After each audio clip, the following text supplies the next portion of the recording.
He's back from Amelia Island, Florida. He is Andrew Carter, News and Observer. Wait, you're still in Amelia Island, dude? Oh, look at that. Look at you in the Ritz-Carlton all fancy pants. We need to get a raise from the end. No, wow. I assure you this is not the Ritz-Carlton. Oh, no? They didn't put you there? Because Wes was at the Ritz-Carlton yesterday, man. Ritz-Carlton has nicer drapery than this. Andrew Carter's joining us on the Heister Automotive Group hotline. Yes, they are back. We'll talk about that a little bit later on.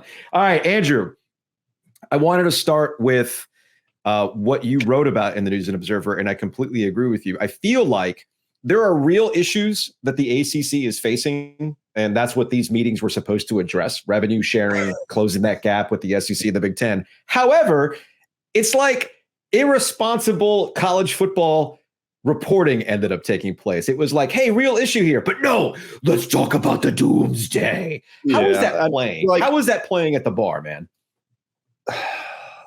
I should say, I didn't have a problem with the actual tweet, that Brett McMurphy put out. I have a lot of respect for Brett. Obviously, he's very plugged in. Yeah. He's sourced up. People talk to him, tell him stuff.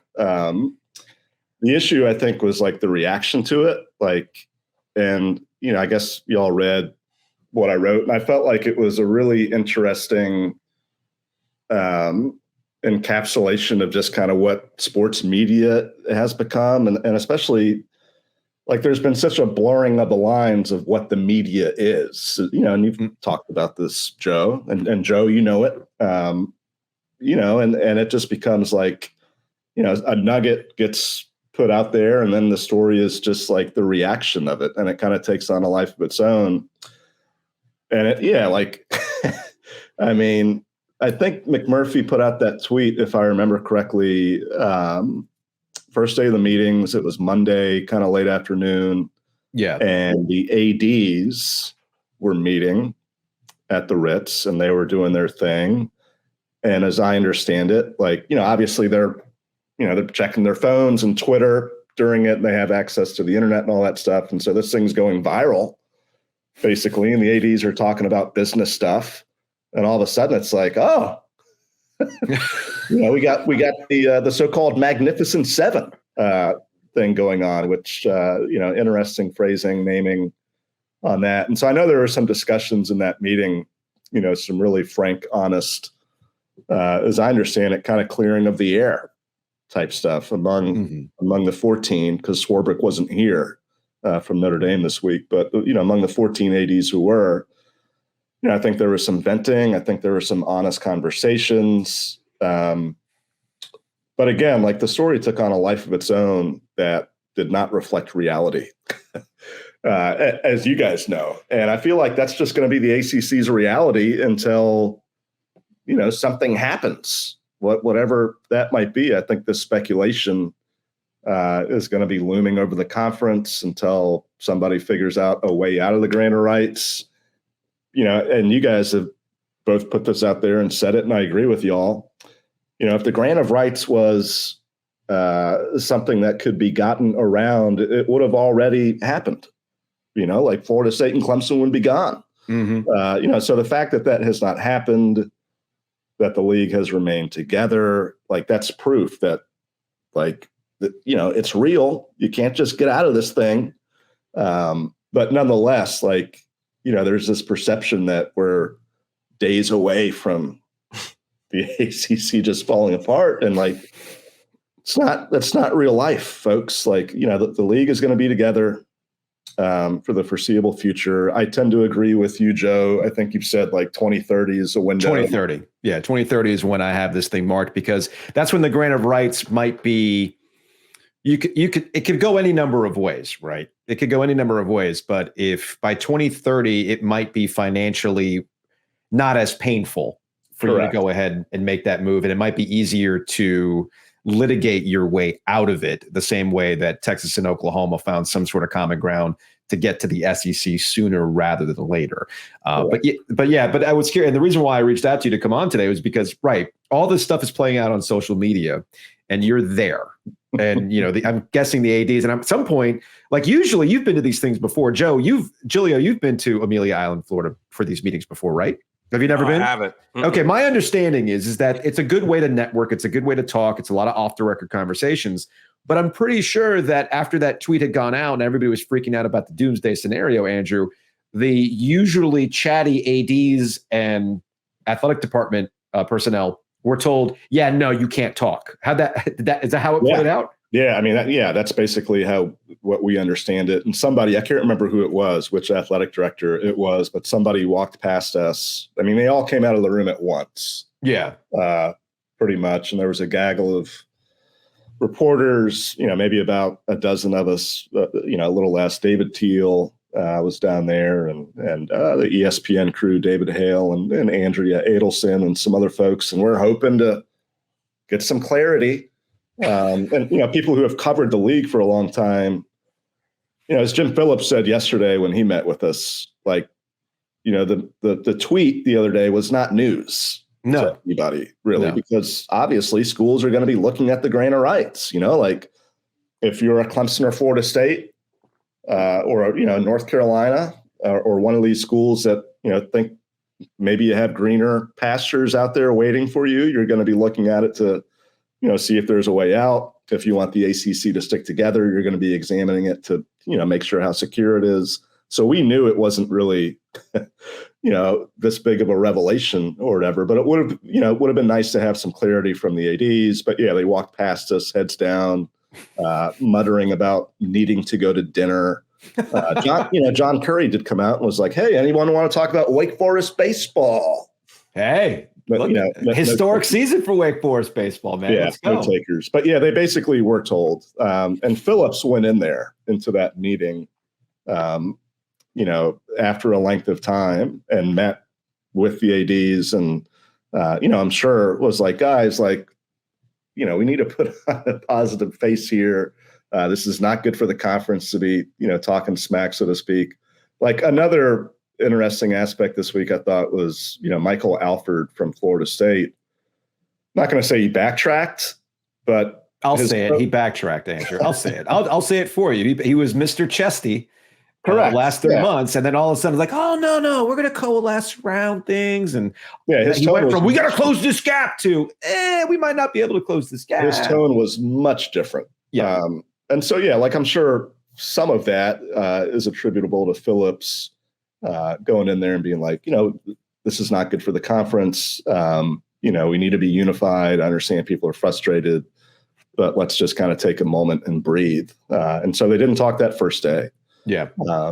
But most of them talked yesterday at the end of it. Spent some time with Boo and Bubba and Nina, obviously our 3 ADs locally, and they were great. But yeah, I mean, it's just like, it's a weird kind of unreality out there on social media.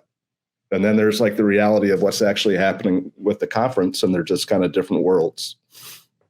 Andrew Carter joining us on the Heister Automotive Group hotline. Get off your keister, head down to Heister. All right, Skinny. Where do you want to go here? Because I'm fascinated, first off, by conference dynamics, right? It used to be all for one for all, the 8 musketeers, if you will. Everything was equal share. And now you look at it, and Clemson rightfully is going, hey, we'd like to have some more of that money that we're earning, all of y'all. How about that? I don't know where Florida State falls on that timeline. They're a little bit delusional on that one. But I also think Dan Radakovich down at Miami is a little bit of probably somebody who's more of a power player than we all realize, given that he's worked now at 3 ACC schools, if we're still counting Georgia Tech as one. I know they're not one of the magnificent 7. But there was no doubt that Carolina and Duke ran this league. There was zero doubt when this thing started. And I think now we're really seeing a power struggle. And you mentioned David Teal being down there. I do think Whit Babcock is one of the thinkers in this league. I do think Dan Radakovich is one of the movers and shakers in this league. I wonder how welcoming they are going to be of Alford and maybe some of his ideas, because I do feel like there needs, and also, quite frankly, I wonder would there not being on the same page while we're slandering John Swofford for the length of the grant of rights, right? There's no doubt what John Swofford's strength was. And that was he was a consensus builder, and he was someone behind the scenes who knew how to handle people and handle the conference and in really kind of in a stealth way, but also in a way that was of strength. And I'm not impugning Jim Phillips here, but I'm looking at this going, I wonder if there isn't just this big power struggle right now behind the scenes. Skinny, what do you think? I think there definitely is, without question. And I think some of that was going on at the end of Swofford's tenure. People behind the scenes were frustrated with, how some of the Big East additions were behaving behind closed doors, particularly Syracuse. And that's why the ACC and their ESPN ties. Yeah. That's why the ACC took its basketball tournament up to New York. And, really, obviously, they wanted to be in the Garden. Mm-hmm.